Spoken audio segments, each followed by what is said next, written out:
Hello everybody, Mr. Johnson here. I hope you're all having a lovely World Book Day.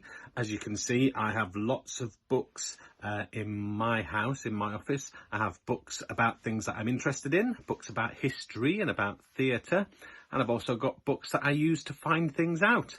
And I've also, in amongst all these books, got a few of the books from when I was a little boy, when I was at school like you, and this is one of them. Can you see that? This was my favourite book when I was a little boy. It's called Jack and the Beanstalk, and it's really, really old. Look, I've read it so many times, and you can see on the back, I don't know if you can see that, but I've even ticked off all the other books that I've read. Very naughty, that drawing on the back of my book. And I thought, as it's World Book Day, I would read you just a few pages of my favourite book. I hope you enjoy it too. Are you all sitting comfortably? Then I'll begin. Once upon a time, there was a widow who had only one son named Jack. He was a lazy boy. He would not go out to work for his living, nor would he do much work for his mother at home. Yet Jack was not altogether a bad boy. He was kind-hearted and pleasant, and his mother was very fond of him. Jack and his mother lived in a tiny cottage, and they were very poor. As time went on, the widow grew poorer and poorer, while Jack grew lazier and lazier. At last the day arrived when the widow had nothing left in the world except one cow. Then she said to her son, "Tomorrow you must take our poor cow to market and sell her. She's all we have left in the world, so be sure that you get a good price for her." The next morning, Jack got up early and set off for market. On the road, he met a butcher who asked him where he was going with the cow. "I'm taking her to market to sell her, sir," Jack told him.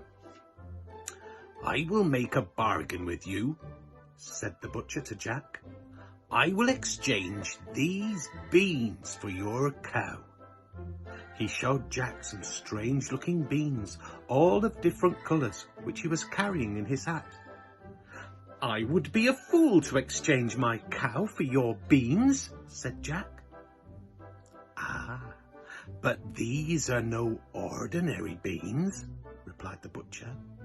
"These are magic beans."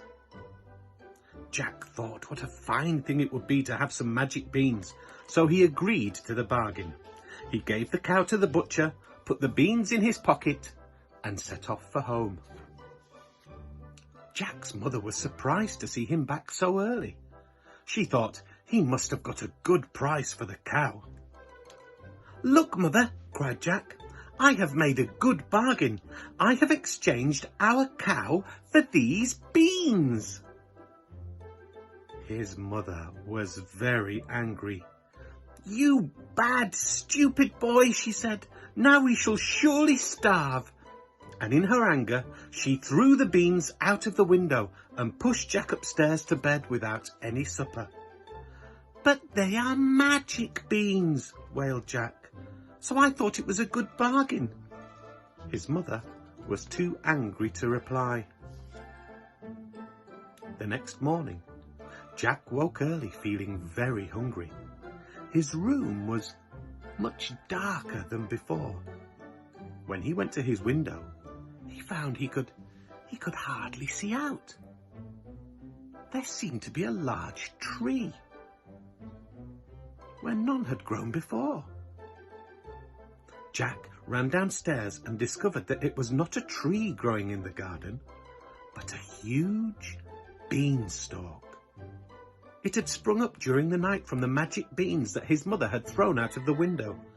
The beanstalk was taller and stronger than any tree, and it had grown so quickly that its top was out of sight.